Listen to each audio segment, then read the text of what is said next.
Legal reporter में आपका स्वागत है। मैं हूं विप्लव अवस्थी। भारत जैसे लोकतांत्रिक देश में लोग वोट डालते हैं, सरकारें चुनते हैं, और यही सरकारें जब लोकसभा विधानसभाओं में बैठ जाती हैं तो ये सत्ता कहलाने लगती हैं। ये सरकारें लोकसभा, राज्यसभा, विधानसभाओं में तमाम कानून लाती हैं, राष्ट्रीय सुरक्षा के नाम पर, लॉ एंड ऑर्डर के नाम पर, आंतरिक सुरक्षा के नाम पर, और इन कानूनों को उन विधानसभाओं, लोकसभाओं से पास कराया जाता है।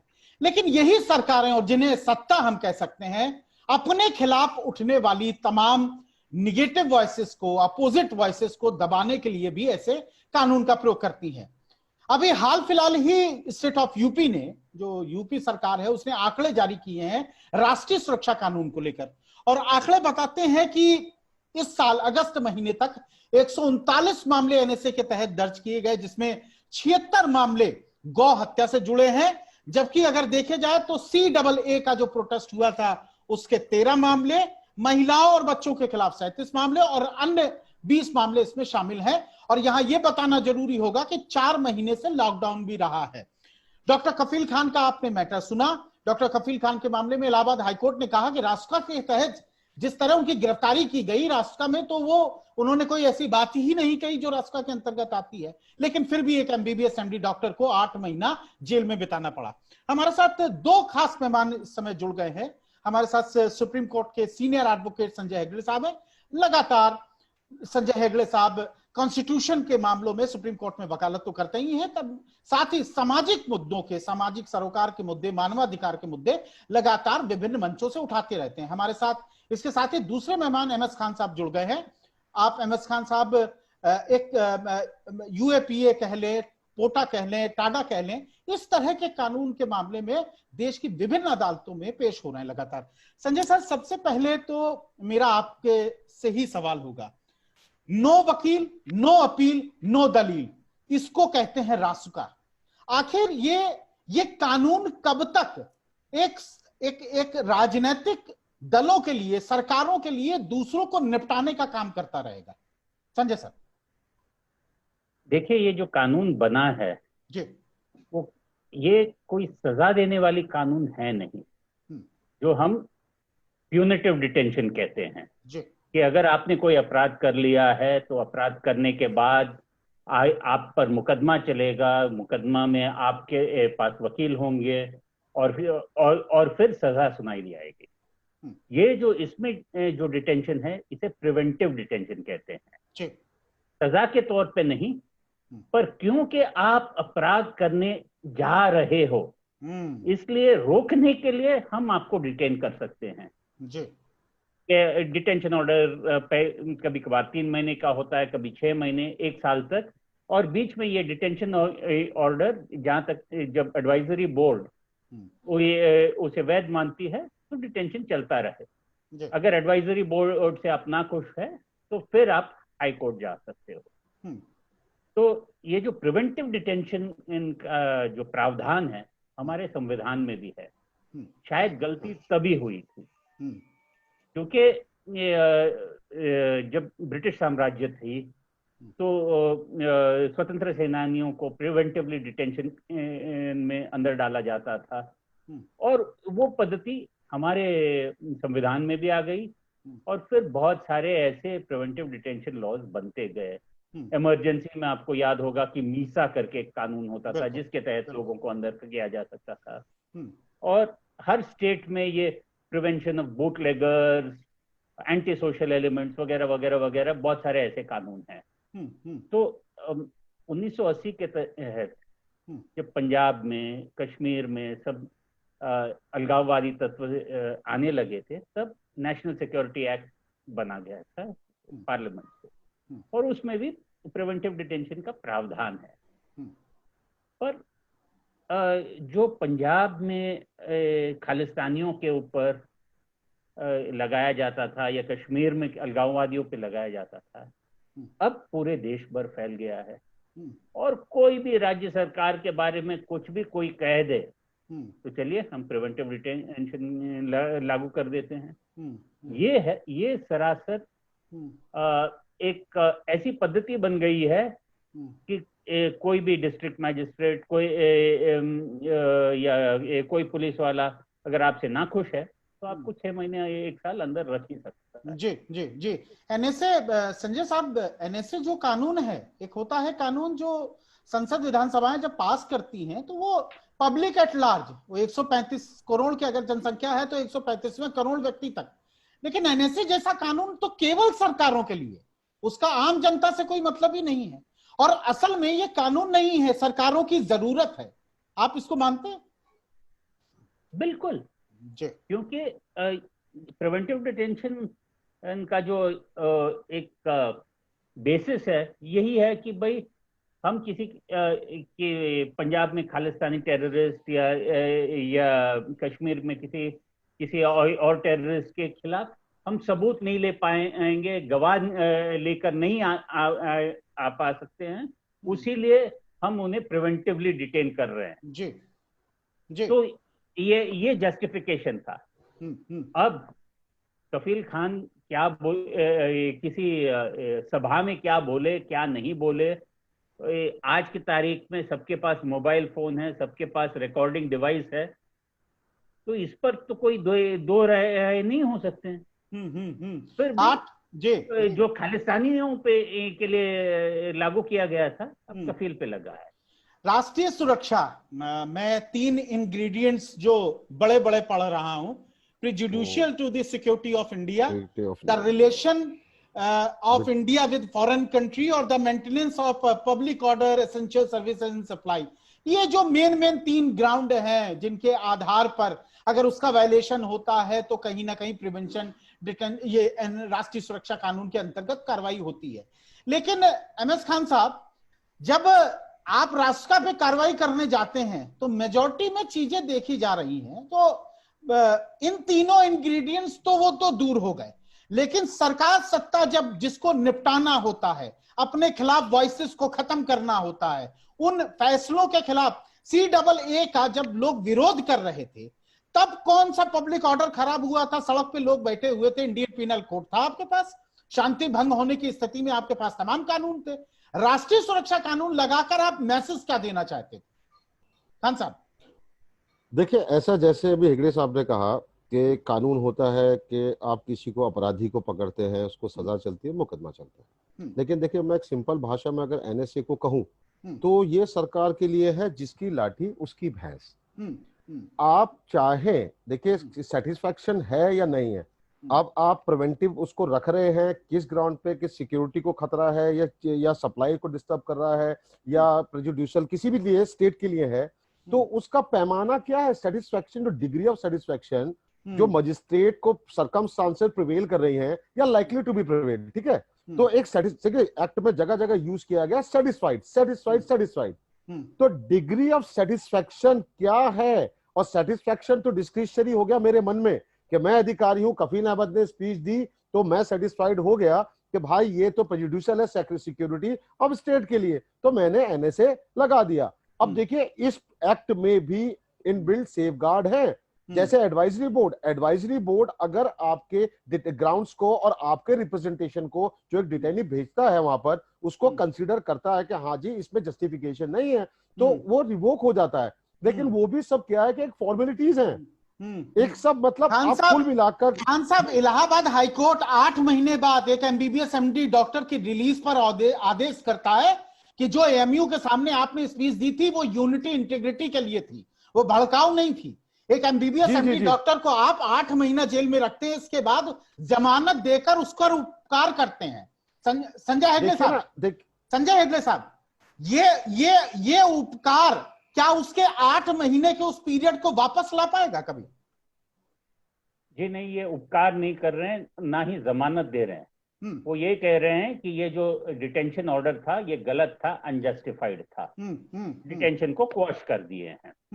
8 महीने वापस नहीं दे पा रहे हैं, दे पाएंगे, ना ही कोई कॉम्पेंसेशन का प्रावधान है। और इन 8 महीनों में कफील खान के वकील 2 या 3 बार सुप्रीम कोर्ट के दरवाजे खटखटाए। इलाहाबाद हाई कोर्ट में भी कई सारे जज ऐसे थे जिन्होंने ये मामला सुनने से इनकार कर लिया, किसी कारणवश नहीं, हमारे पास वक्त नहीं है वगैरह वगैरह।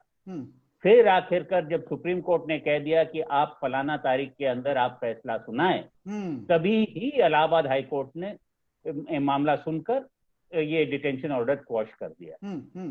ये प्रिवेंटिव डिटेंशन में अब तक कोई प्रावधान नहीं है कि अगर इसका दुरुपयोग हो तो उसका कोई मुआवजा भी हो। 1994 आपको याद होगा, नम्मी नारायण का 2018 का मैं जजमेंट आपको एक बार दोबारा से रिकॉल कराना चाहता हूं संजय सर। 2018 में 50 लाख का जुर्माना हुआ, 1994 का आरोप था। 24 साल नम्मी नारायण ने, जो इसरो के एक साइंटिस्ट थे, उन्होंने किस ट्रॉमा से जिया होगा, उस आरोप पर जो ट्रॉमा होगा वो केवल निश्चित रूप से वही समझ सकते हैं।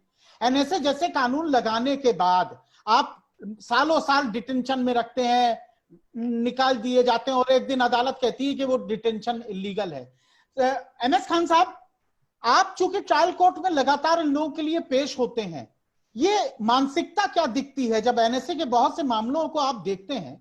उस समय आप केसेस पढ़ते हैं, एफआईआर पढ़ते हैं, डीएम की रिपोर्ट पढ़ते हैं, उस कमेटी की रिपोर्ट पढ़ते हैं, वो मानसिकता क्या कहलाती है?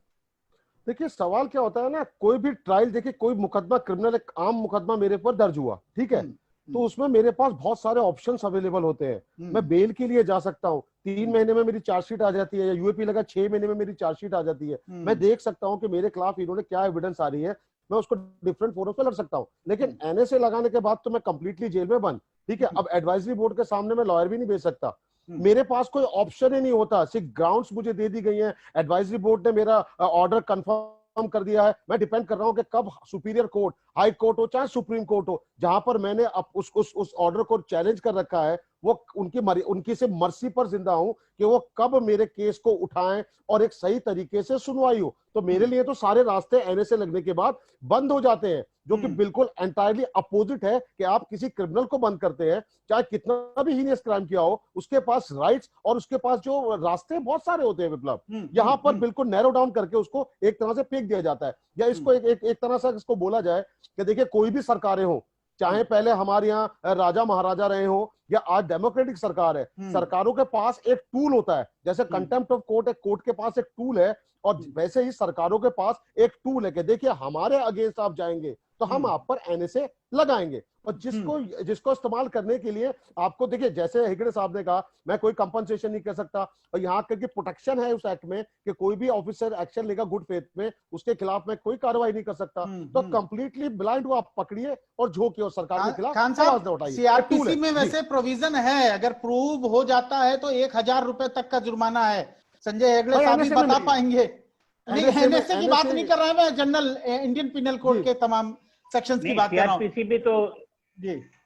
सीआरपीसी भी तो लगता है जी प्यूनिटिव डिटेंशन में, जब आप पे ऑर्डिनरी मुकदमा चलता है जी, ये प्रिवेंटिव है। यस, क्योंकि आप अपराध कर सकते हो, इसीलिए हम आपको पहले से गिरफ्तार करके अंदर रख लेंगे। जी जी संजय सर, मैं आपको वे बैक 1973 ले चलता हूं। केशवानंद भारती, संत जिनकी अभी हाल फिलहाल ही डेथ हुई, उनके मामले में 13 जजों का फैसला आया। उस संविधान की सुपरमेसी को उन्होंने बताया, और वही संविधान रूल ऑफ लॉ को बताता है कि सरकारें कैसे चलें, कैसे चलेंगी, कानून कैसे उसका जमीनी स्तर पर प्रयोग कैसे होगा। एनएसए जैसे कानून पर मैं एनसीआरबी का डाटा पढ़ रहा हूं आपको, 697 2018, 501 2017, और अगस्त तक अभी जो मामले हैं वो 139 केवल उत्तर प्रदेश में दिख रहे हैं, जबकि 4 महीना लॉकडाउन रहा है। आपको लगता है कि जो सुप्रीम कोर्ट ने केशवानंद भारती ने जो अपना 13 जजों का फैसला आया, रूल ऑफ लॉ को, संविधान को, वो कहीं ना कहीं वो इस पृष्ठभूमि में आप देखें जहां एनएसए जैसे कानून को लगाने के लिए सरकारों को ज्यादा दिक्कतें नहीं हैं, वो लगा देती हैं, इसके परिणाम आप झेलते रहिए। आपको लगता है कहीं ना कहीं उस संवैधानिक, उस जजमेंट की एक आत्मा की हत्या लगातार करना जैसा है?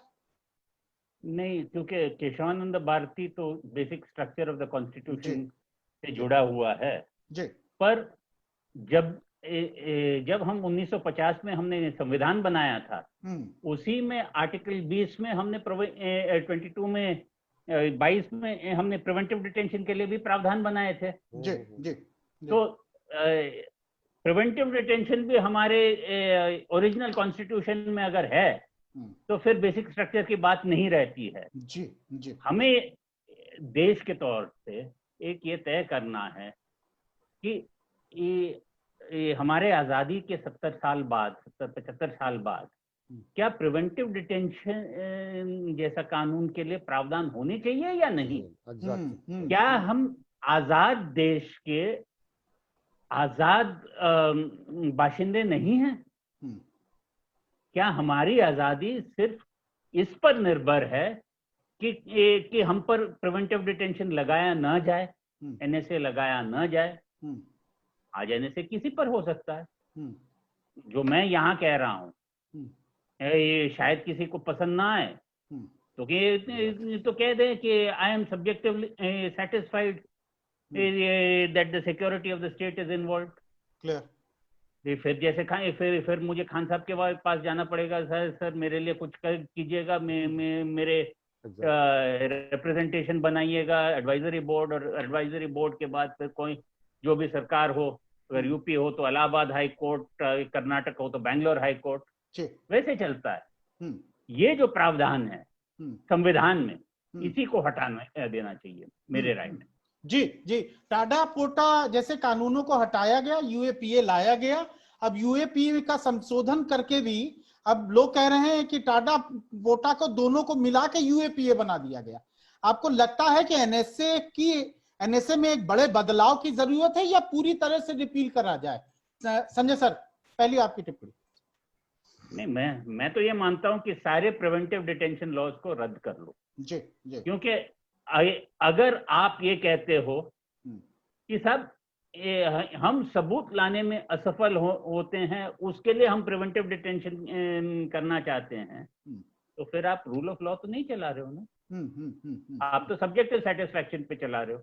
मेरा ये मानना है कि एनएसए या जो लोकल एक्ट्स भी है प्रिवेंटिव डिटेंशन के लिए, सब रद्द होने चाहिए। खान साहब, क्या कहना है आपका प्रिवेंशन एक्ट को लेकर? देखिए, प्रिवेंटिव डिटेंशन जैसे हमारे एनएसए है जम्मू कश्मीर में, वो पीएसए लगाते हैं, तो किसी पर भी लगा दी जाता है। देखिए, बात जहां तक आती है कॉन्स्टिट्यूशन के, हेगड़े साहब ने कहा कि कॉन्स्टिट्यूशन में एक बिल्ड प्रोविजन है कि हम कर सकते हैं। तो सवाल क्या, देखिए आप कोई भी कानून, जैसे विप्लव अभी आपने कहा कि केशवानंदन भारती केस आया, मैं 50 जजमेंट है सुप्रीम कोर्ट की, हाई कोर्ट की 1000 जजमेंट गिना सकता हूं जिसमें हाई कोर्ट या सुप्रीम कोर्ट ने क्वेश्चन किया हो, कहा हो कि डिटेंशन ऑर्डर जो जस्टिफिएबल नहीं है। सवाल क्या होता है, सवाल होता है एप्लीकेशन ऑफ माइंड का, कि किस सूरत है। देखिए, कानून तो मैंने दे दिया, एक पुलिस अधिकारी को भी मैंने 107 151 के केस लगते हैं सीआरपीसी में, वो भी प्रिवेंटिव डिटेंशन हो गया, तो एक अधिकार मैंने पुलिस अधिकारी को कानून बनाकर दे दिया। लेकिन उसका एप्लीकेशन, उसका इम्प्लीमेंटेशन, ये डिपेंड करता है उस सरकारी अधिकारी के विवेक पर कि उसका मेंटल स्टेटस, उसकी क्या कंडीशन है। अब यहां पर तो आप थोके भाव में, जैसे हेगड़े साहब ने कहा कि मैं कुछ बोल रहा हूं तो मुझ पर भी आप एनएसए लगा सकते हैं, मैं लड़ता रहूंगा हाई कोर्ट एडवाइजरी बोर्ड में। तो विप्लव, सवाल ये, कानून बिल्कुल बनाइए, लेकिन कानून को लागू करने के लिए भी उसकी लेटर स्पिरिट जो होती है, जो बिल्कुल आत्मा है, कि हर किसी पर आप मत थोप दीजिए। कफील अहमद था, एक डॉक्टर था यार, उसने अगर कोई बात कह दी तो क्या वो एक टेररिस्ट था? क्या वो भारत के टुकड़े कर रहा था? तो आप जो लॉ अप्लाई करें, एक जस्टिफिकेशन, यार फेयरनेस होनी चाहिए। आर्बिट्रस जिसके ग्राउंड पर हम उसको चैलेंज करते हैं हाई कोर्ट या सुप्रीम कोर्ट में कि साहब इन्होंने बायस थे, तो वो चीज नहीं होनी चाहिए विप्लव। कानून भले ही बने ना बने, लेकिन जो उसका इम्प्लीमेंटेशन, जो उसका एप्लीकेशन हो, वो जस्टिफाई होना चाहिए भाई, वो होना चाहिए। संजय सर, आपके अनुभव का हम प्रयोग करते हुए आपसे समझना चाहेंगे, सुप्रीम कोर्ट खासकर इस प्रिवेंशन डिटेंशन के कानूनों पर मैं सभी नहीं आप कोट कर पाएंगे, लेकिन कुछ कुछ अगर जजमेंट का आप हवाला देके बता सके कि सुप्रीम कोर्ट आखिर इस प्रिवेंशन लॉस को लेकर सुप्रीम कोर्ट की क्या मानसिकता है? सुप्रीम कोर्ट की मानसिकता भी वही है, क्योंकि संविधान में प्रावधान है जी, तो इसे असंवैधानिक का ठहराने का कोई बात होता नहीं है। तो फिर ये जो प्रिवेंटिव डिटेंशन लॉज सारे जो होते हैं, सब के सब एक प्रोसेस पे ही देखते हैं। क्या डेटेन्यू को ग्राउंड सर्व हुआ था, क्या उसको एडवाइजरी बोर्ड के सामने पेश होने का पूरा मौका दिया गया, क्या जो ग्राउंड्स जो दिए गए हैं वो उस भाषा में दिए गए हैं, जिससे जो पढ़कर वो समझ सके। अभी कपिल के केस में ही ये तय हुआ था कि जो भी ग्राउंड था उसको कपिल को एक सीडी पकड़ाई गई थी। सीडी आदमी जेल लेकर जेल में क्या करेगा अगर सीडी प्लेयर ना हो। तो उस टेक्निकलिटी पर भी इलाहाबाद हाई कोर्ट ने ये डिटेंशन स्ट्राइक डाउन कर दिया था। जी। तो ये जो प्रिवेंटिव डिटेंशन लार्जली एक प्रोसीजरल मामला बन जाता है कि सारे के सारे प्रोसेसेस कंप्लाई हुए हैं या नहीं, और अगर नहीं हुए हैं तो तुरंत उसे क्वश कर देते हैं। पर प्रॉब्लम क्या है? प्रॉब्लम ये है कि एक जमाने में अगर कोई वकील कोर्ट में खड़ा होकर कह दे My lords, this concerns the liberty of the citizen, तो कोर्ट तुरंत दूसरे सारे मामलों को एक साइड रख के वो मामला सुनने को शुरू कर देते। आज की तारीख पे वो नहीं हो रहा है। आज की तारीख पे अच्छा ऐसा हुआ है, चलिए नोटिस इशू करते हैं, दो हफ्ते बाद सुनते हैं, 4 हफ्ते बाद सुनते हैं, 4 हफ्ते बाद सरकारी वकील आके कहता है सर हमको इंस्ट्रक्शंस आए नहीं है, आप थोड़ी देर और दे दीजिएगा, और मौन। और इस बीच में आदमी अंदर जेल में सड़ा रहता है। अगर ऐसे मामले वापस कोर्ट सीधे फर्स्ट इंस्टेंस पे सुनने लगे, अच्छा ऐसा है, बताओ सरकारी वकील हम ये क्वॉश क्यों ना करें, फर्स्ट राउंड पे ही अगर होने लगे तो आप देखेंगे कि ये जो प्रिवेंटिव डिटेंशन के जो सब अब्यूज हो रहा है अपने आप कम होने लगेगा। खान साहब, प्रैक्टिकल आप तो अदालतों में खड़े हो रहे हैं लगातार, क्या दिक्कत क्या पेश आती है वहां पर? देखिए जैसे मैंने कहा कि ट्रायल हो चाहे प्रिवेंटिव डिटेंशन के मैटर हो, जैसे सर ने कहा कि जजेस जो आज वो इनसेंसिटिव जो हो गए ना कि भाई देखिए हमारे लिए सबसे इंपॉर्टेंट चीज है पर्सनल लाइफ एंड लिबर्टी, जो राइट सैक्रोसेंट है, कॉन्स्टिट्यूशन ने जो सब भारतीयों को दिया, एक सैक्रोसेंट राइट है। तो आप देखिए कि जो सुप्रीम कोर्ट है मैक्सिमम वकालत आर्टिकल 21 की जो देखा जाए पर्सनल लाइफ एंड लिबर्टी, कोई आदमी कस्टडी में है 15 साल से 50 क्या 1000 जजमेंट गिना दूंगा जिसमें सुप्रीम कोर्ट एम्फेसाइज कर रहा है कि पर्सनल लाइफ एंड लिबर्टी।